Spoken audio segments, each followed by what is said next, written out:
The sun rose over the backwoods of Pine Hollow, Arkansas, casting golden streaks across the dew-soaked fields. On the edge of town stood a small, ivy-covered cottage with a wooden porch that creaked in the morning breeze. Inside, Mabel Thompson, a widow in her early 50s, was kneading dough for the day's pies. Mabel had been known for her warmth and kindness since the day she arrived in Pine Hollow with her late husband Thomas.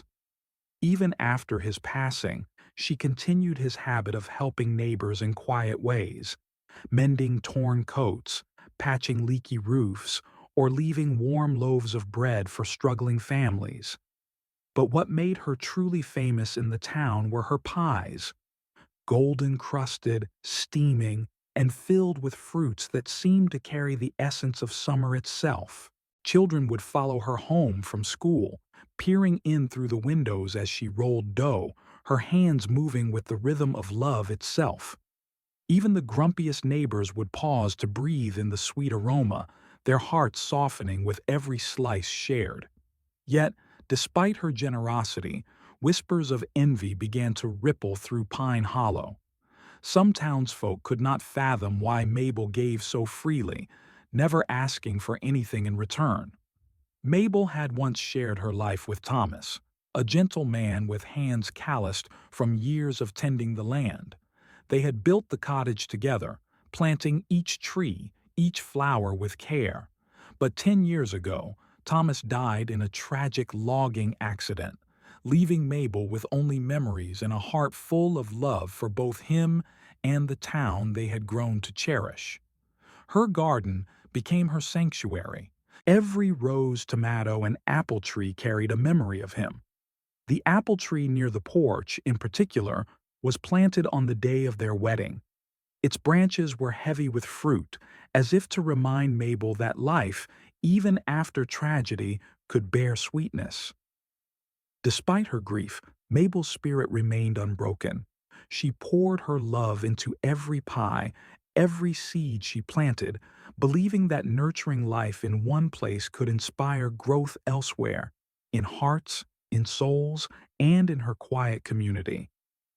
Every Sunday, Mabel would set up a small wooden table in the town square with a basket of freshly baked pies. Children would scramble to her side, their eyes sparkling with anticipation, while adults would stop their chores to savor a slice. One particular Sunday, Mrs. Grady, the town's baker, whispered to her husband, "It's unfair. She bakes the best pies without charging a dime. No one can beat her." But Mabel, unaware of their envy, smiled and handed a slice of apple pie to a small boy named Henry, whose mother had recently fallen ill. "Eat up, Henry," she said warmly. "A little sweetness can brighten even the darkest day."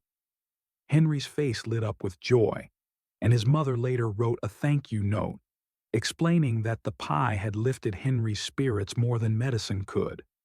Mabel's reputation grew quietly, spreading beyond the boundaries of Pine Hollow. One stormy afternoon, a stranger arrived in town with a heavy, rattling cart. He introduced himself as Mr. Carlton, a surveyor sent to evaluate land for a new railroad expansion.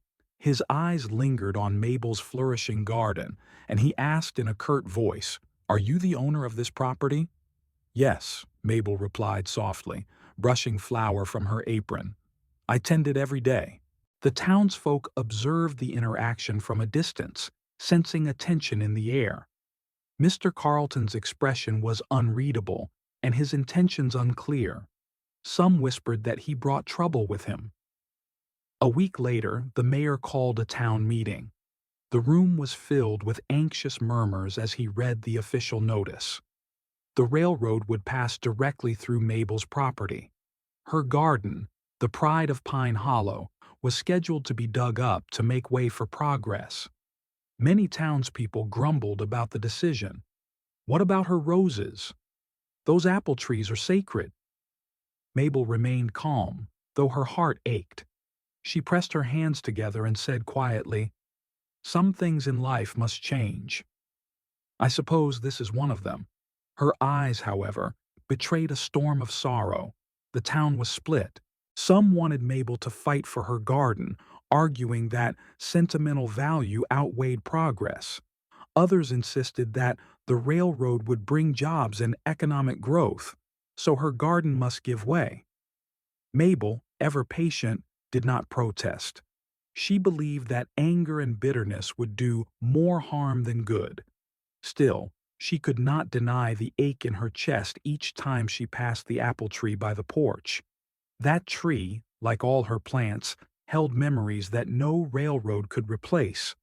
The local children, led by Tommy and Elsie, decided they could not sit idly by. They adored Mabel and could not bear to see her garden destroyed. Under the cover of darkness, they crept into the garden, armed with small shovels, pots, and baskets, determined to save the most precious plants.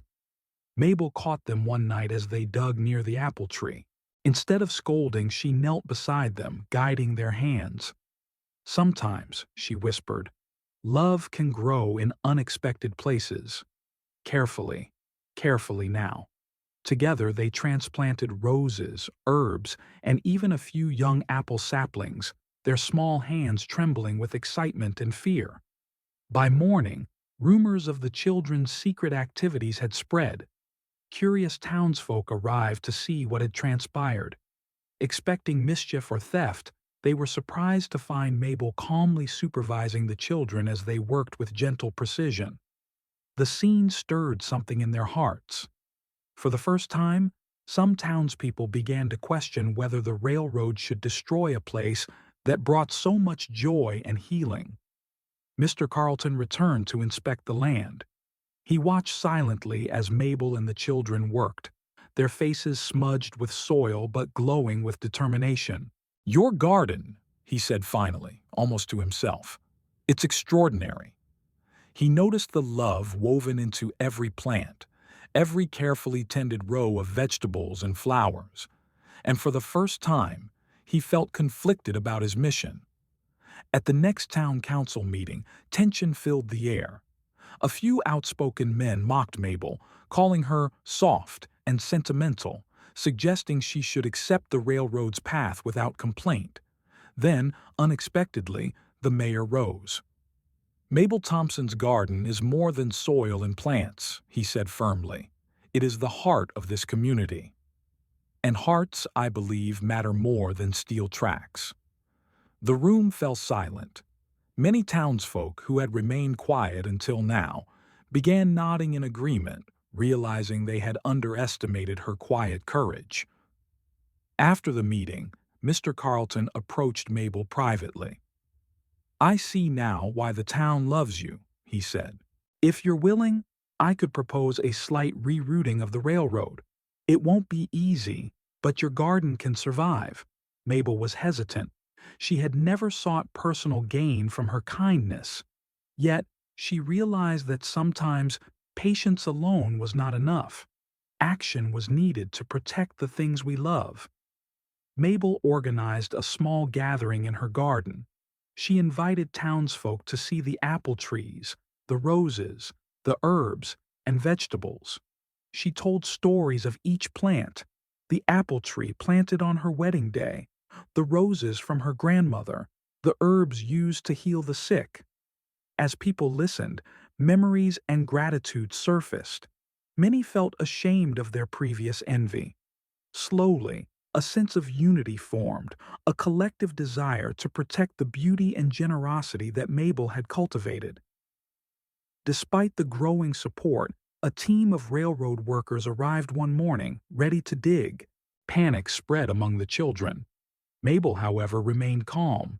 She carried a tray of pies to the workers and said softly, "These pies are for you. Please, taste them before you start." The workers, skeptical but hungry, took a slice. Slowly, their skepticism melted. They were moved by the care and effort in each bite, realizing that this garden was not just soil, it was love made tangible. The workers approached Mr. Carleton, explaining that destroying the garden felt wrong. "This garden isn't just dirt and plants," they said. "It's a legacy. Can't we find another way?" Mr. Carlton, inspired by Mabel's grace and the workers' sudden empathy, finally understood that his role was not to enforce destruction, but to protect what mattered most to people.